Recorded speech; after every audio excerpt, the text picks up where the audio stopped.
খাসির মাংসের স্বাদ নাকি সেরা। দাঁড়াও, আজকের এই স্পেশাল রান্নাটা একবার খেলেই কিন্তু সেই ধারণা বদলে যেতে পারে। হ্যালো এভরিওয়ান, আসসালামু আলাইকুম। Welcome back to my channel Sonia cooking and ব্লগে। আজকে তোমাদের সাথে শেয়ার করব কাঁঠালের বিচি আর সবুজ পুঁই শাক দিয়ে তৈরি দারুণ মজার একটা রেসিপি।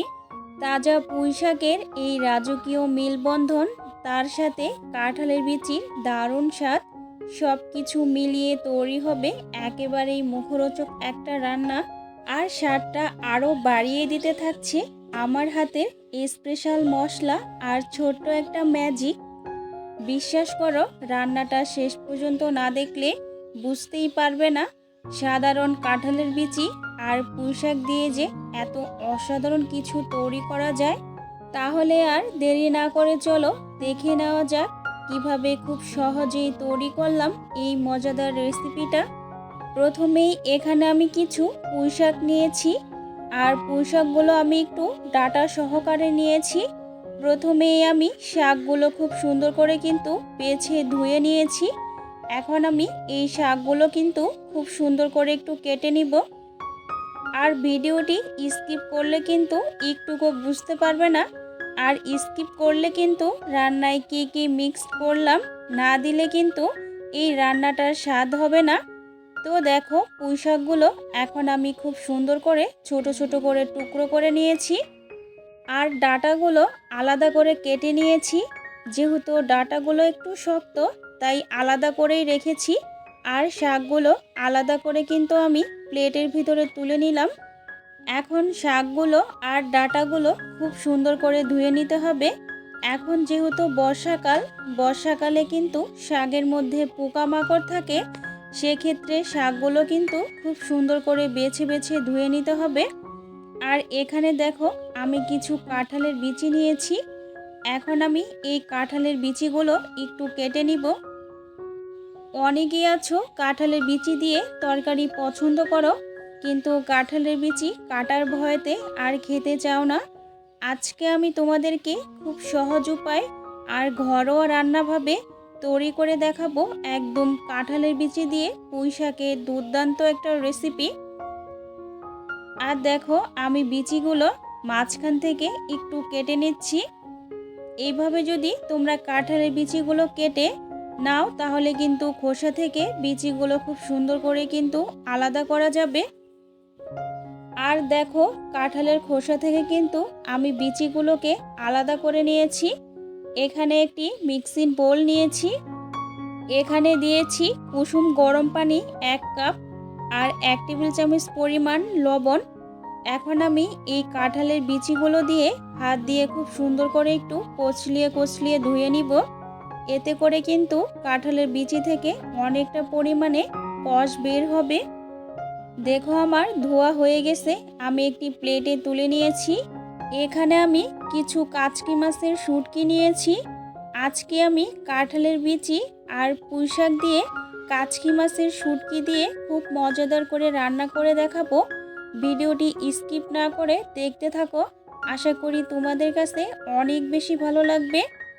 আর এখানে আমি মিডিয়াম সাইজের 4টা পেঁয়াজ নিয়েছি। এখন এই পেঁয়াজগুলোকে আমি কেটে তুলে নিলাম। আর এখন এখানে আমি নিয়েছি মরিচ, আর মরিচগুলো আমি একটু ছোট ছোট করে কেটে নিব। আর সব সময় তো একই নিয়মে কাঁঠালের বিচি বা পুঁই শাক রান্না করো, তাই আজকে আমি একটু ভিন্ন পদ্ধতিতে তৈরি করে দেখাবো। দেখো, আমি সবগুলো কেটে নিয়েছি। এখন চুলায় একটি টপার বসিয়ে দিয়েছি। প্রথমে আমি শুটকিগুলোকে একটু কাঠখোলায় ভেজে নিব। তোমরা যখন শুটকি দিয়ে রান্না করবে, প্রথমেই অবশ্যই একটু শুটকিগুলোকে ভেজে নিবে। দেখো, শুটকিগুলো কিন্তু আমার ভাজা হয়ে গেছে। এখন আমি অন্য একটি চুলায় একটি কড়াই বসিয়ে দিয়েছি, আর দিয়ে দিয়েছি এখানে কিছুটা পরিমাণে সরিষার তেল। আমি যে পেঁয়াজ আর কাঁচামরিচ কুচি করে রেখেছি, ওগুলো দিয়ে এখন আমি একটু ভেজে নিচ্ছি। দেখো, এগুলো কিন্তু ভাজা হয়ে গেছে। এখন আমি এখানে দিয়ে দিব 1 টেবিল চামচ পরিমাণে আদা বাটা, আর আর হাফ টেবিল চামচ পরিমাণে দিচ্ছি রসুন বাটা, আর হাফ টেবিল চামচ হচ্ছে জিরা বাটা। এখন এগুলো একটু আমি খুব সুন্দর করে ভেজে নিব। আর এখন অ্যাড করে দিচ্ছি এখানে একটা টমেটো আমি স্লাইস করে কেটেছি। টমেটোটা দিয়ে আমি একটু নেড়েচেড়ে কিন্তু মশলার সাথে ভেজে নিয়েছি। আর এখানে আমি মশলাটা কষানোর জন্য কিছুটা পরিমাণে পানি দিয়ে দিয়েছি। আর এখন দিব এখানে 1 টেবিল চামচ পরিমাণে হচ্ছে হলুদ গুঁড়া, আর হাফ টেবিল চামচ হচ্ছে মরিচ গুঁড়া, আর হাফ টেবিল চামচ স্পুন পরিমাণ হচ্ছে ধনিয়া গুঁড়া, আর দিয়ে দিচ্ছি স্বাদ মতো লবণ। এবারে কিন্তু মশলাটাকে আমি খুব সুন্দর করে কষিয়ে নিব। আর দেখো এই শুটকিগুলো কিন্তু আমি অফ ক্যামেরায় 5-6 বার পানি দিয়ে কিন্তু ধুয়ে নিয়েছি। এখন আমি এই মশলার সাথে আর এই কাচকি মাছের শুটকিগুলো কিন্তু প্রথমে একটু কষিয়ে নিব।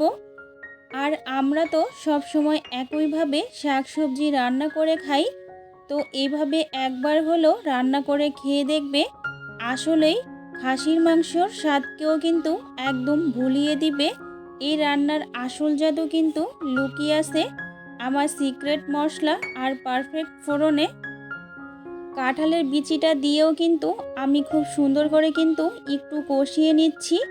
প্রথমে এখানে আমি শাকের ডাঁটাগুলো দিয়ে দিব। আর তোমরা কিন্তু এই টিপসটি ফলো করতে পারো। প্রথমেই যদি শাকগুলো আর ডাঁটাগুলো একসাথে দিয়ে দাও, এতে করে কিন্তু শাকের রঙটা কিন্তু নষ্ট হয়ে যেতে পারে। এখন একটা ঢাকনা দিয়ে ঢেকে দিলাম। দেখো ঢাকনাটা খুলে এখন একটু নেড়ে দিব।